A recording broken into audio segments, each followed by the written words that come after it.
Juízes, capítulo de número 6, verso 11 em diante. Acompanhe comigo essa leitura. Então o anjo do Senhor veio e sentou-se debaixo do carvalho que está em Ofra, que pertencia a Joás, da família de Abiezer. Gideão, filho de Joás, estava malhando trigo no lagar, para o pôr a salvo dos medianitas. Então o anjo do Senhor apareceu e lhe disse: o Senhor está com você, homem valente. Em outras traduções, varão valoroso. Gideão respondeu: meu Senhor, se o Senhor Deus está conosco, por que nos aconteceu tudo isso? E onde estão todas as maravilhas que os nossos pais nos contaram? Eles disseram, o Senhor nos tirou do Egito, porém o Senhor nos abandonou e nos entregou nas mãos dos midianitas. Então o Senhor virou para Gideão e disse: vá nessa força que você tem e livre Israel das mãos dos midianitas. Não é verdade que eu estou te enviando? Gideão respondeu: meu Senhor, como livrarei Israel? Eis que a minha família é a mais pobre de Manassés, e eu sou o menor da casa de meu pai. Mas o Senhor lhe disse: já que estou ao seu lado, você derrotará os midianitas como se fosse um só homem. Gideão respondeu: se de fato encontrei favor aos teus olhos, dá-me um sinal de que és tu, Senhor, que estás falando comigo. Peço que não te afastes daqui até que eu volte. Traga a minha oferta e coloque diante de ti. Ele respondeu: eu esperarei até que você volte. Gideão entrou na casa, preparou um cabrito, fez pães sem fermento com 20 litros de farinha, pôs a carne num cesto, o caldo numa panela. Depois trouxe tudo até debaixo do carvalho e entregou ao anjo. Porém o anjo de Deus lhe disse: pegue a carne e os pães sem fermento, coloque sobre essa rocha, depois derrame o caldo em cima. Foi o que Gideão fez. Então o anjo do Senhor estendeu a ponta do cajado que trazia na sua mão, tocou a carne e os pães sem fermento. Saiu fogo da rocha e queimou a carne e os pães. E o anjo do Senhor desapareceu da presença dele. Quando Gideão viu que era o anjo do Senhor, disse: ai de mim, Senhor Deus, pois vi o anjo do Senhor face a face. Mas o Senhor lhe disse: que a paz esteja com você, não tenha medo, você não morrerá. Então Gideão edificou ali um altar ao Senhor, e lhe deu o nome de O Senhor é a Paz. Até hoje esse altar está em Ofra, que pertence à família de Abiezer. Não feche a sua Bíblia. Livro de Juízes. Livro de Juízes é uma espécie de continuação do livro de Josué. Embora não seja o mesmo autor e não tenha sido escrito na mesma época, ali é uma continuação da trajetória do povo de Deus, entrando nas terras que o Senhor prometeu. Em Josué, nos mostra o povo triunfando. Deus prometeu a Moisés que tiraria do deserto e daria uma terra prometida. Josué consegue cumprir essa promessa e pisar na terra prometida. Só que quando eles pisam na terra prometida, eles precisam conquistá-la, eles precisam lutar contra os inimigos que estão naquela terra, possuí-las e estabelecer naquele lugar. Então o livro de Josué nos mostra um povo obediente. Diga comigo: obediente. Isso, fica comigo aí. E pela obediência o povo tem êxito, o povo conquista, o povo avança, o povo toma posse, o povo tem testemunho para contar. E agora chega o livro de Juízes. Nós lemos o capítulo 6, só que você precisa entender o panorama do capítulo 1 até o capítulo 5 para entender qual era o cenário de Gideão. Nós vemos a palavra do Senhor no capítulo 1, A partir do versículo 27, a decadência do povo de Deus. Se pela obediência o povo de Deus estava triunfando, seguindo, derrubando, alcançando, pegando aquilo que Deus deu, pegando aquilo que Deus prometeu, tomando posse daquilo que o Senhor deu, agora chegou em Juízes. O povo entra na terra, cada tribo invade o seu espaço, cada tribo toma posse daquilo que o Senhor deu, e eles cometem um pecado. Pergunta para mim qual? Teve um delay aí. Ficou fora do tempo aí, varão. O pecado que eles cometeram é que eles não expulsavam os inimigos da terra. Eles não aniquilavam, eles não acabavam com os inimigos. Eles achavam que era útil os inimigos. Eles entravam na terra e a ordem de Deus era: acaba com tudo. Quem se lembra de Saul? O profeta deu uma direção: acaba com tudo, macho. O que o homem fez? Não, vou ficar com os cabritinhos. Vou ficar com uns negocinhos aqui para agradar a Deus. Não, acaba com tudo. Deus não quer nada, Deus quer obediência. Irmãos, tem momento da vida da gente que Deus não quer sacrifício, Deus quer obediência, amém? Há momentos que é sacrifício, levantar de madrugada, ler uma Bíblia, tirar um tempo extra, mas há momentos que é obediência. E Deus deu uma direção para aquele povo, e o povo não cumpriu. Sabe o que o povo fez? Invadiu a terra. A hora que eles entraram na terra, eles falaram: tadinho, não, vem aqui, vou te levar para casa. Invadia a terra e falava: rapaz, macho, mas não é bonito esse trem aqui, ó? Colocar na estante de casa, ó. Gostei. Olhava para as pessoas e falava: rapaz, não é, olha que moço parrudo, bonito, matar para quê? Eu vou usar como escravo. E começaram a trazer para dentro das suas casas coisas que era abominação diante do Senhor. Agora no capítulo 2 o Senhor dá um alerta, acende um sinal amarelo. Qual? Gente, os deuses desse povo,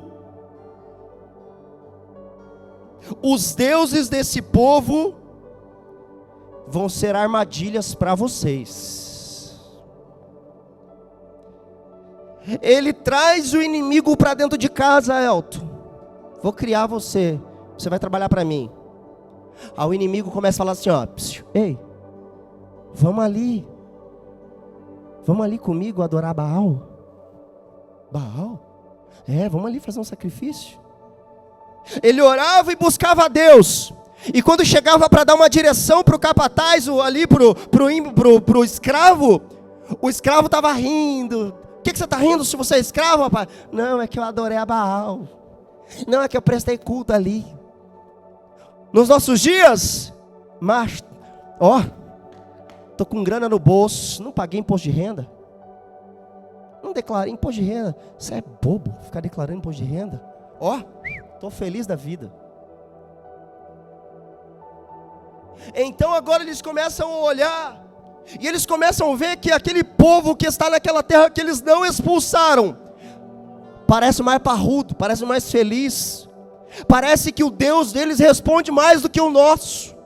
Parece que o Deus deles interage mais do que o nosso. E agora no capítulo 3, a Bíblia diz que eles não resistiram. A Bíblia diz que os filhos deles se casaram com os filhos daqueles homens, com as filhas daqueles homens daquelas terras.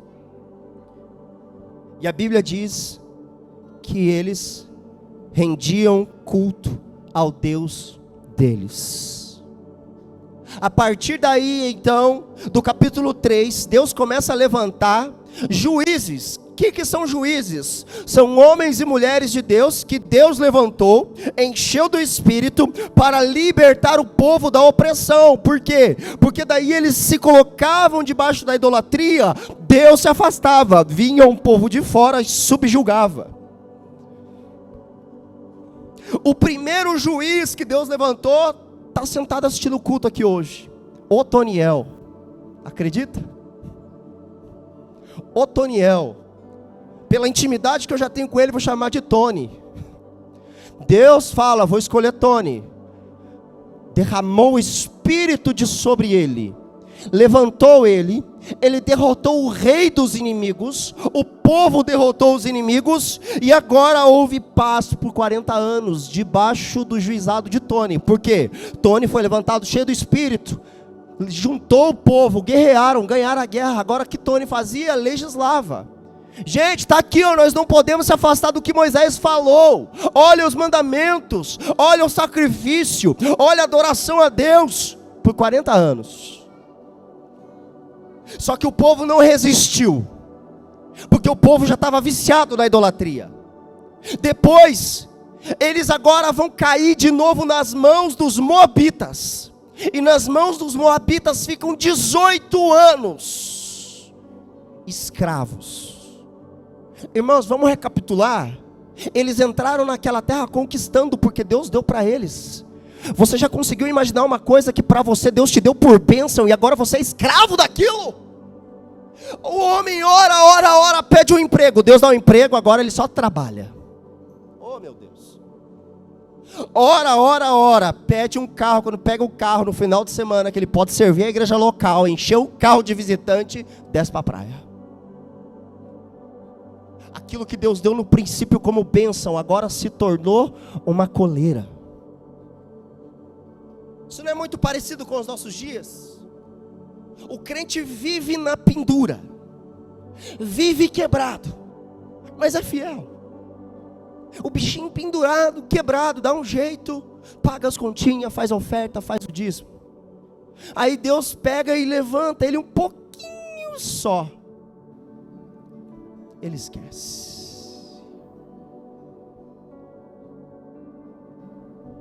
Agora esse povo está se voltando para isso, e eles ficam 18 anos debaixo dos moabitas. Deus levanta o segundo juiz, Eude. A mesma coisa, Tony, enche ele do espírito, levanta, ele derrota o rei dos moabitas. E agora por 80 anos ele legisla. Por 80 anos ele fala: gente, não vamos esquecer das leis, gente, não vamos esquecer do Senhor, gente, não vamos esquecer de amar a Deus, gente, não vamos esquecer que só Ele prestará culto. Por 80 anos. Mas de novo o povo teve uma queda. O povo estava com Deus, mas volta e meia olhava para Baal e para o poste de Azerá. O povo estava adorando a Deus, mas o coração de vez em quando batia por Azerá. O povo estava com Deus, mas de vez em quando olhava para trás. E toda vez que o povo não aguentava mais o estado de escravidão, de subjugado, eles clamavam ao Senhor. Terceiro juiz que Deus levanta, Débora e Baraque. Débora, uma profetisa que profetizava embaixo da árvore. Baraque chega e fala: olha, eu vim consultar ao Senhor se nós vamos ganhar essa guerra ou não. Ela falou: vão. Aí o Baraque disse: eu só vou se você for comigo. Ela falou: eu vou com você, mas por causa da sua falta de fé, Deus vai entregar o rei dos inimigos na mão de uma mulher. É uma mulher que vai vencer essa guerra. Então agora Baraque e Débora vão para a guerra, vencem o rei de Canaã, um homem chamado por Jabim, conquistam de novo a liberdade. E agora eles ficam 40 anos sob a legislação dessa mulher e de Baraque. Então começa-se o tempo de Gideão, e de novo o povo volta. Irmão, essa cena ela é muito parecida com os dias de hoje. Essa cena me fala muito sobre inconstância. Eu preciso correr que eu só estou aqui na introdução, mas essa cena me fala muito de inconstância. Me fala muito sobre crentes que estão aqui, mas não estão. Me fala muito sobre crentes que vivem nos nossos dias, mas não vivem. Me fala sobre crentes que dizem que adoram ao Senhor, mas o seu coração está longe. Me fala de crentes que Deus não pode dar uma bicicleta, senão o camarada sai da presença. E agora, depois de 40 anos, começa-se o capítulo 6, e o capítulo 6 já inicia dizendo a mesma coisa que os capítulos anteriores dizem. Os filhos de Israel fizeram o que é mal aos olhos do Senhor, por isso o Senhor entregou na mão dos midianitas durante 7 anos. Durante 7 anos, foi o período em que Gideão estava malhando trigo e o anjo do Senhor visitou Gideão. Perceba que eles ficaram 40 anos vivendo um período de paz. Agora vem cá comigo pensar. 40 anos não é tempo suficiente para ter mudado o jeito de viver? Para ter mudado a cultura do povo? Para ter mudado o posicionamento do povo? 40 anos não é tempo suficiente para o povo ter agora se limpado, se purificado? 40 anos não é tempo suficiente para o povo agora estar vivendo uma novidade de vida? Deixa eu trazer para os nossos dias. Talvez você está 10, 15 anos na igreja, e daqui a pouco vem um vento, sopra e te derruba. O que isso me sinaliza, o que isso me mostra? Que o inimigo não tem pressa. Irmão, essa é uma frase que nós temos falado nos discipulados, torto à direito. Varão, vigia. Vigia, porque o inimigo não está com pressa. Para de ser tonto, bicho. Para de ficar andando cego para lá e para cá. Olha para frente, olha para o alvo, olha para Cristo. Porque se você olhar um pouquinho para o lado, é o que ele precisa. O inimigo não tem pressa e ele não age, não aplica força para derrubar, ele aplica força para te prender. Quantos estão aqui comigo? Ele não aplica força para te derrubar, sabe por quê? Porque maior é aquilo que está com você do que o que no mundo. Na queda de braço ele não vence, mas ele vence na insistência, na persistência, na resiliência. Se tem um atributo bem que o inimigo tem e mal utilizado, é a persistência que muitos crentes não têm. O inimigo bate na porta do seu coração mais do que você bate na porta do céu em oração, sabia disso? Ele mais te visita com tentação do que você visita a Deus com petição, querido. Ele vem hoje, ele vem amanhã, ele vem depois, e depois, e depois, e depois, e depois, até que você cede.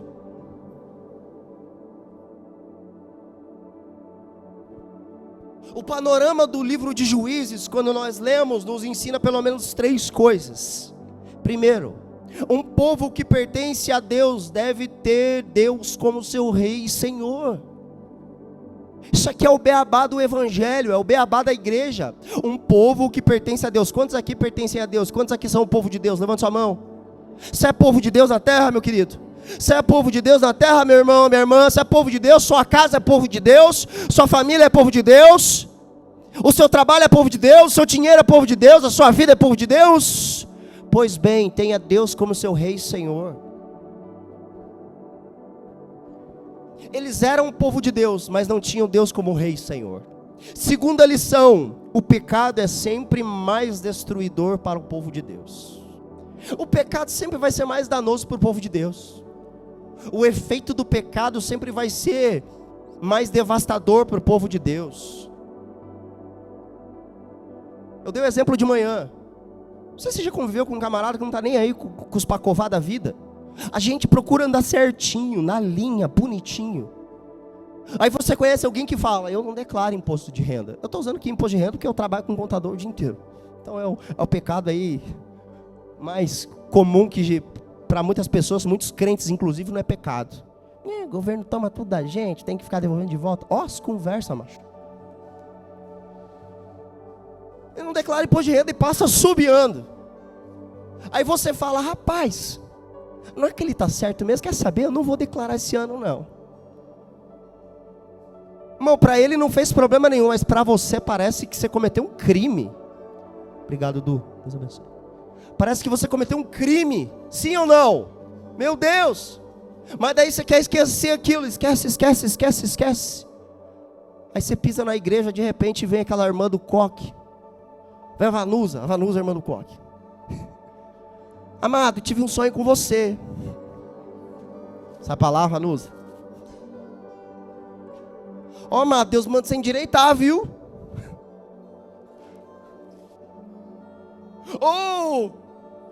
Você tá sossegado ali, ó, com o seu pecadinho escondido. Você senta lá na última cadeira. O pastor sobe para pregar e parece que ele está te denunciando do púlpito. Irmão, eu já vi crente ficar bravo aqui. torta direito, porque o pastor está pregando, está achando que Deus está mandando, que o pastor está mandando indireto para ele do púlpito, não é a palavra, rapaz. Pastor fica falando meus podres aí, fica usando. Por quê? Porque Deus está falando com ele não está se apercebendo. Porque o pecado para o povo de Deus é sempre mais danoso. O pecado para o povo de Deus, o estrago sempre vai ser maior.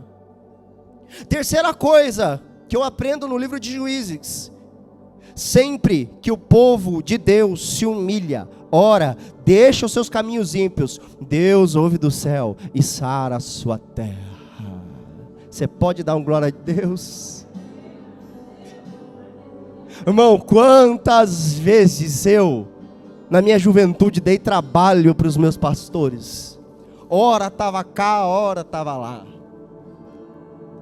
Mas sempre que eu ia no culto, ouvia a mensagem, quebrantava o coração, ia para frente chorando. A igreja simbolizava o pai dizendo: filho, que bom que você voltou. Se há alguém nessa noite ouvindo aquilo que eu estou pregando nessa noite, você está afastado dos caminhos do Senhor, você está desanimado, você está coxando em dois pensamentos: ei filho, ei filha, a porta da graça está aberta, porque se o meu povo que se chama pelo meu nome se humilhar, deixar os maus caminhos, eu ouvirei dos céus e sararei a sua terra. Diga glória a Deus. Eu ouvirei a sua casa, eu ouvirei a sua oração. Os ouvidos de Deus estão assim, ó. Os olhos de Deus estão assim. As mãos de Deus estão assim, esperando você voltar para a casa do Pai. Mas eu acrescentei um quarto aqui. Quarto elemento que eu aprendo no livro de Juízes: um homem cheio do Espírito Santo, levantado por Deus, derrota qualquer inimigo. Opa, pelo aleluia eu vou repetir. Oh glória! Um homem e uma mulher de Deus, cheia do Espírito Santo, derrota qualquer inimigo.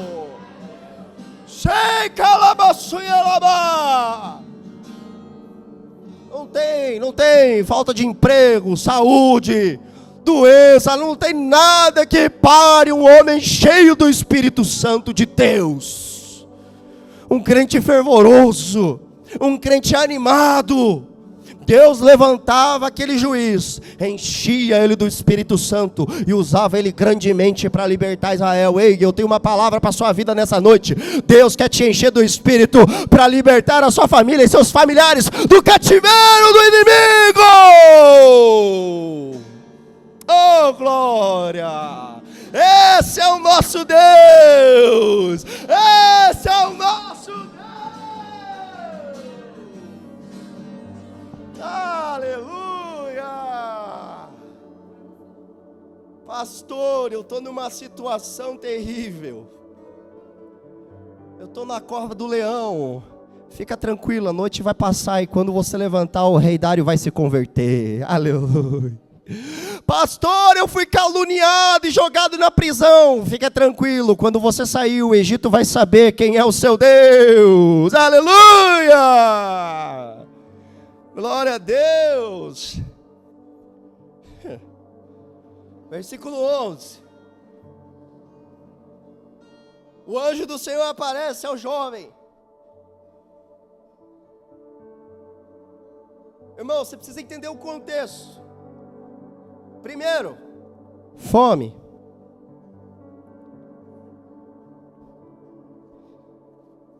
Nos tempos de Gideão, tinha fome.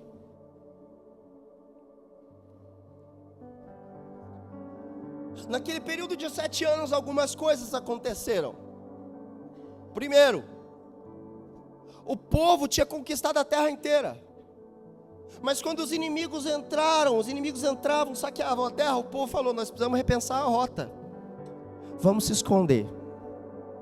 Vou apertar o teu parafuso aí, tá bom? Não é pessoal, tá?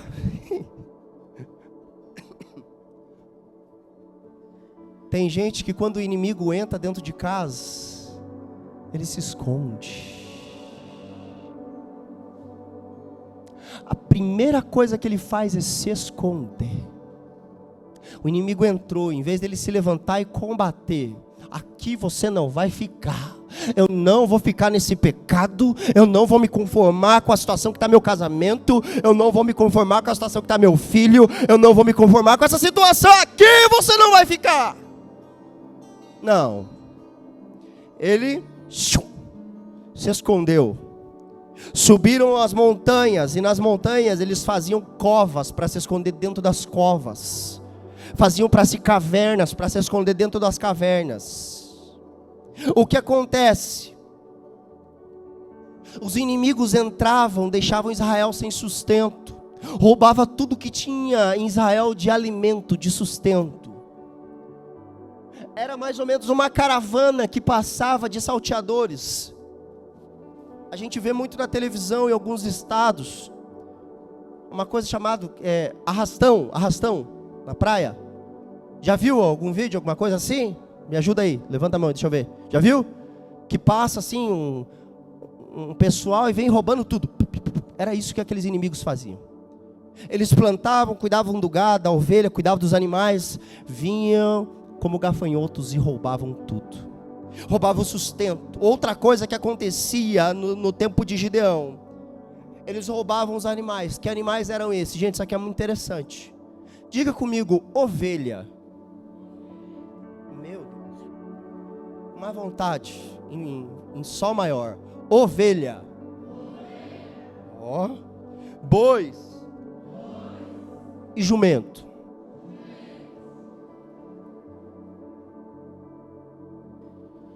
Aqui é uma simbologia.